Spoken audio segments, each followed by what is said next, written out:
আমি আমার এলাকার কথা মাঝে মধ্যে বলি, এলাকার কথা তো একটা টোকেন এলাকা, এটা সেই এলাকায় তো এখন এই গতকালকেও তো আপনাদের মিডিয়াতে আমি দেখলাম, আমি আমার খোঁজ নিয়েছি, আমার ভাইদেরকে আমি বলেছি, তাকে একটা দল করার প্রস্তাব দেওয়া হয়েছে, সেই দলের প্রস্তাবে সে রাজি না হওয়ায় তার উপর হামলা করা হয়েছে, তাকে মারধর করা হয়েছে, শারীরিকভাবে নির্যাতন করে তাকে হসপিটালে ভর্তি করা হয়েছে।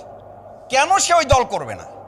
তাহলে ফেসিবাদ মুক্ত আমরা যখন বলছি, সেই ভাইয়েরাই আবার যখন বলেন আইন অঙ্গনে, প্রশাসনে, বিভিন্ন কেন্দ্রে রন্ধ্রে রন্ধ্রে ফেসিবাদের দোসররা বসে আছে, সেই দোসরদের দিয়ে আপনি কি করে অবাধ, সুষ্ঠু, অংশগ্রহণমূলক, নিরপেক্ষ একটা নির্বাচন আপনি করবেন? এটা কি করে আপনি আশা করেন?